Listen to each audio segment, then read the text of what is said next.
As palavras são muito fáceis. É só divisão de letras com significado. E as sílabas? É muito fácil, é só a divisão dos sons. E a tonicidade das sílabas?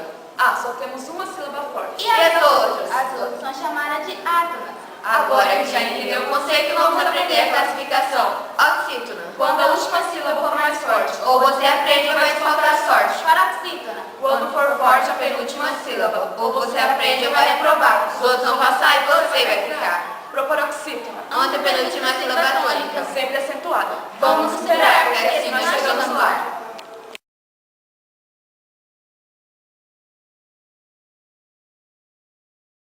Os textos e suas linguagens.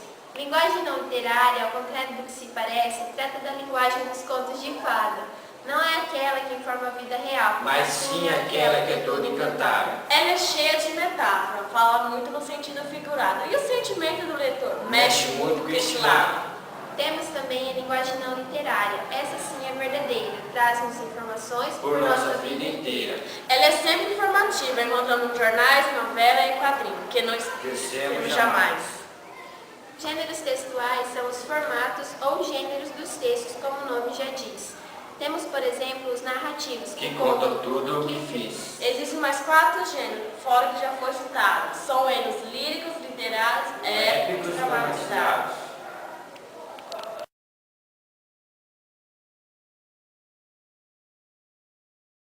O uso do hífen, ao passar do tempo, O hífen sofreu algumas mudanças. modificando-se aos poucos.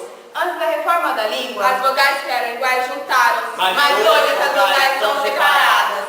Nas novas regras, consoantes se E o hífen juntam. separa palavras compostas. Essa mudança ainda é pouco usada. Mas até 2014 todos terão que saber. com o prefixo, usa-se sempre o hífen. Diante da palavra iniciada por H, Mini hotel, super-homem. você é obrigado a usar. Consoantes iguais não podem ser juntas Com jamais. o prefixo cor, junta-se com tudo. Com o prefixo bis, usa-se sempre o hífen. E o hífen usa-se hífen com pré, pro também. Guarde essa ideia, memória, muito bem. Consoante mais consoante levam o hífen. Mas não é como antes. Com o prefixo sub, usa o hífen também. Quando a palavra começa com B ou E, Isso é regra para fazer história. guarde essa ideia na sua memória.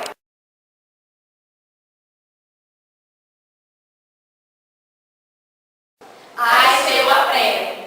Quinta no colégio, a professora chutou quatro pateta e nos passou um sujeito mais simples.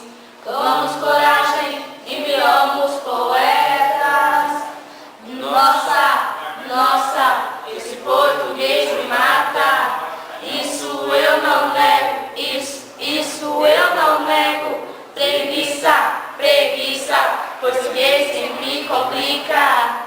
Isso eu não nego, isso eu não nego. Sujeito, eu não sei nada.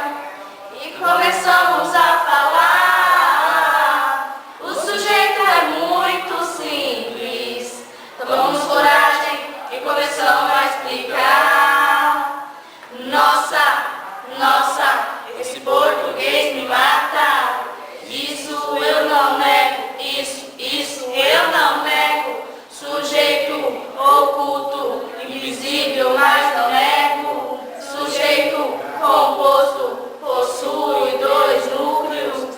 Ai, se eu aprendo, ai, se eu aprendo.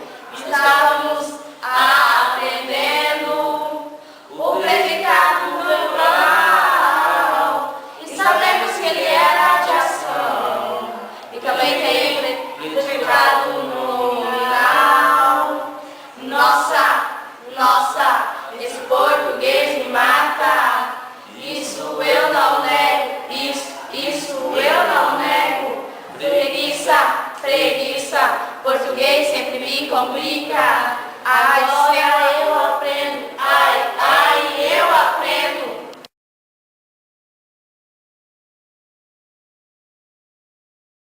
Conjugação verbal. Há palavras neste mundo que indicam muito mais. Os verbos. E indicam na língua as ações, os estados e os fenômenos naturais. Os verbos têm 3 formas. Infletivo, particípio e gerúndio. Aprenda para a vida. E depois mostre ao mundo. com 3 formas nominais. Temos a primeira conjugação com ar. A segunda com er. E a terceira com ir. O verbo por vem do latim e é da segunda conjugação er. Que não podemos esquecer. Os modos vamos ver. Indicativo vamos mostrar. Presente, pretérito e futuro Com 6 tempos verbais. Presentes são ações atuais. Pretéritos são ações passadas que não voltam mais. Mas quando é imperfeito, o passado é inacabado. O futuro esse sim dá para lembrar. Quando é futuro ou presente, as ações são certas. Quando é futuro no pretérito, as ações são incertas. O modo subjuntivo possui 3 tempos verbais. O Presente indica ações de desejo, de hipótese ou algo mais. O modo imperativo Finalmente vamos falar. Não possui tempo verbal. mais 2 formas verbais. Afirmativa e negativa. Que dão ordens que não esquecemos jamais. A língua portuguesa é uma língua complexa, mas com dedicação aprenderemos depressa.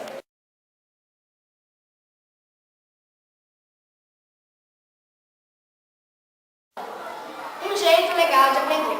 Adjetivos são palavras que caracterizam seres e objetos. Substantivos. Palavras que nomeiam ser. Concreto, comum, simples ou seja real. Estudar os substantivos é muito legal. Substantivos abstratos. Sentimentos e ações de tudo que não se vê. Já os substantivos próprios nomeiam grupos. É muito interessante esses estudos. Substantivos comuns, como caneta, lápis e outros. Primitivos, da origem aos substantivos da mesma família. substantivos derivados. São aqueles originados de um primitivo. Substantivo simples, uma só palavra. Substantivo composto quando tem 2 ou mais palavras, que juntas formam a terceira palavra. Exemplo, pé de moleque. Coletivos, uma só palavra que o grupo mostra. Não é fácil lembrar. Mas estude que você gosta.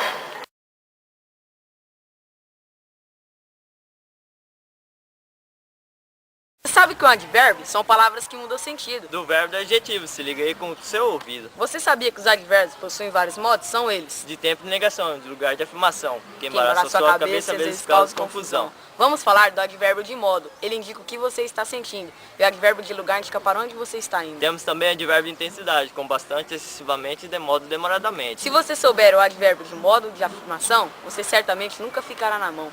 Vamos falar das condições invariáveis, que ligam uma ou outra oração dentro da sala ou na rua, elas mudam sua opinião.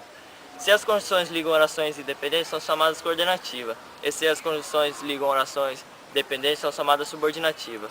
Nas subordinativas, temos alguns modos casuais, finais, conformativas e consecutivas. Se não aprendemos nenhuma, não entenderemos as coordenativas. Nas coordenativas temos várias classificações. Conclusivas, aditivas e adversativas que ligam a oração. Para se dar bem na vida, preste muita atenção.